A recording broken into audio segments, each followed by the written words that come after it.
দিয়েছি। এখানে আমি 1 বাটির মতো শিম আগে থেকে পরিষ্কার করে নিয়েছি। শিমগুলো দিয়ে দিচ্ছি, একটা সাইড করে রাখতেছি। এবার আমি এখানে একটি আলু আগে থেকে পরিষ্কার করে টুকরো করে নিয়েছি। দেখুন বন্ধু, ছোটো সাইজের একটি আলুটা দিয়ে দিচ্ছি এখানে। এবার দিয়ে দিচ্ছি বন্ধুরা, এখানে আমি 6-7টি মতো কাঁচামরিচ আর 2টি ছোটো সাইজের টমেটো নিয়েছি।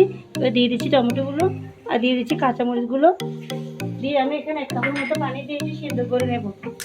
1 কাপ পানি দিয়ে দিচ্ছি, দিয়ে একটু ঢাকনা দিয়ে সিদ্ধ হওয়া পর্যন্ত অপেক্ষা করতে হবে। করে দিচ্ছি আমি এর থেকে চুলার সাহায্যে। পানিটা আমি শুকিয়ে নিব। মোটামুটি একটু সিদ্ধ হয়ে আসছে, পানিটা টানা পর্যন্ত অপেক্ষা করতে হবে। আবারও ফিরে আসবো পানিটা শুকানোর পরে।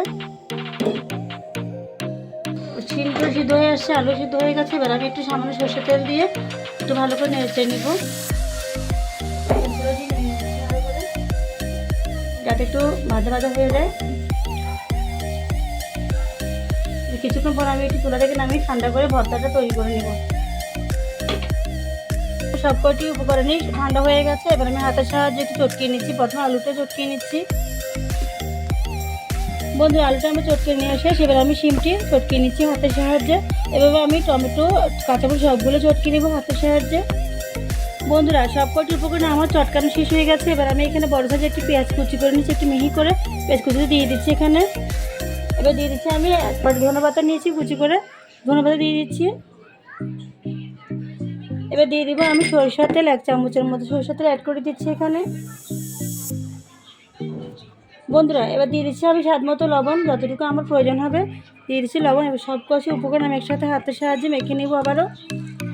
বন্ধুরা, এই ভর্তাটা অত্যন্ত মজাদার। আপনারা যেদিন ভর্তাটা তৈরি করে ভাত একটু বেশি করেই রান্না করবেন, কারণ সাপ্তাহিক ছুটির দিনে এই ভর্তাটা না হলে, আমার শাকের ভর্তা না হলে সেদিন দিনটা আমার চলে না।